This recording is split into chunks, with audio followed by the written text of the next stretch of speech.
Dis que je devrais me battre, je suis d'accord. Mais où sont mes armes? Je suis incarcéré ici. Qu'est-ce que tu veux que je fasse? Que j'aille à la bibliothèque de la prison et que je prépare un diplôme de droit afin de pouvoir me défendre tout seul dorénavant? Tu devrais laisser Mason et Julia régler tout ce qui est juridique. Mais par contre, je trouve que toi, tu dois te battre de l'intérieur. Et pour ça, il faut d'abord que tu crois en toi. Tu dois aussi avoir confiance en tes avocats, ainsi qu'en l'avenir du couple que nous formons.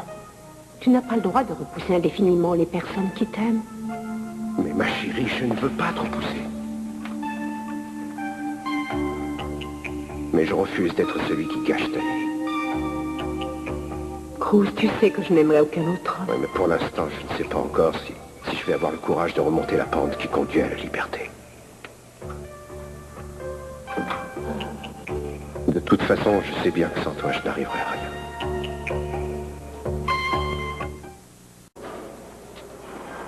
Tu sais, le pire dans tout ça, c'est que je n'ai même pas la chance de pouvoir affronter mon ennemi.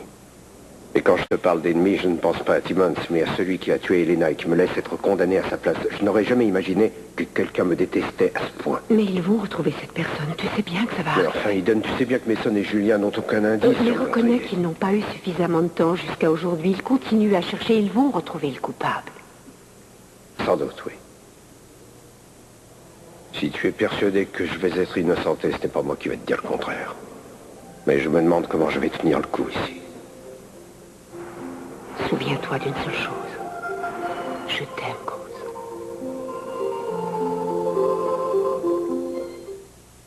Alors, comment va-t-il? Est-ce qu'il a le moral? Eh bien, disons qu'il essaie de l'avoir pour me faire plaisir. Il faudrait un événement extraordinaire pour lui redonner courage. C'est pour ça que je vous ai appelé. Je ne vois pas bien ce que je pourrais faire. Eh bien, je me suis dit que si je pouvais remarcher, pas seulement faire quelques pas, mais marcher, ça lui ferait comprendre qu'il y a toujours de l'espoir. Vous voyez ce que je veux dire? Ah oui, je suis prêt à tout pour vous aider, mais... Il suffirait que vous fassiez ce que vous avez fait la première fois. Eden, je donnerai tout ce que j'ai pour que vous puissiez remarcher à nouveau. Dans ce cas, vous allez m'aider, n'est-ce pas? Ça a échoué la première fois. Mais la première fois, c'était différent, parce que vous aussi, vous étiez très malade. Aujourd'hui, vous êtes guéri. Tout ce dont j'ai besoin, c'est de quelqu'un qui m'aiderait à tenir debout. Hein? On sent qu'il y a une année. Allez, dites oui. Votre enthousiasme est communicatif, Eden, c'est d'accord. Je vous remercie beaucoup. Ne me remerciez pas encore, rien n'est fait. Il y a toujours vos haltères dans la chambre? Oui. Bon, alors je vais aller voir dans quel état elles sont, et vous, en attendant, préparez-vous. Je vous préviens que vous allez transpirer et en baver. On n'a rien sans rien. Vous allez regretter d'avoir dit ça. Bientôt, vous allez me demander grâce. Vous allez remarcher. Je vous jure que vous allez remarcher.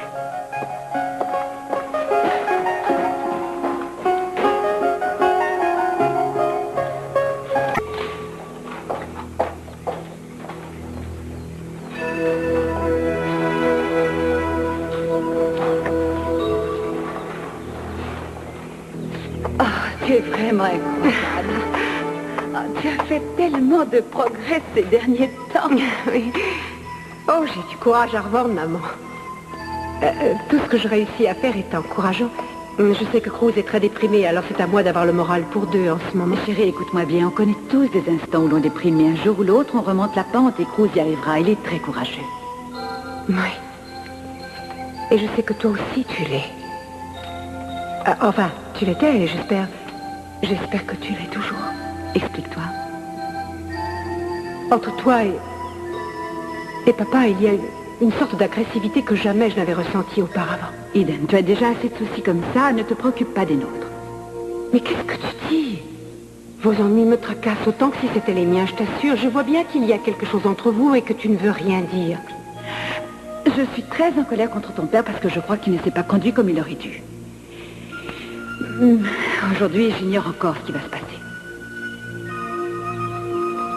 Je t'en supplie, ne l'abandonne pas, quoi qu'il ait fait. Mais je ne vais pas l'abandonner.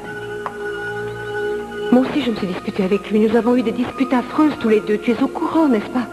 Et des centaines de fois, je me suis dit que c'était fini, que je ne voulais plus lui parler. Mais je me suis rendu compte qu'il nous aimait. Et toi aussi, tu sais qu'il t'aime. Tu n'as pas le droit de douter de son amour. Et je suis certaine que si aujourd'hui tu es en colère contre lui, c'est parce que tu l'aimes encore énormément.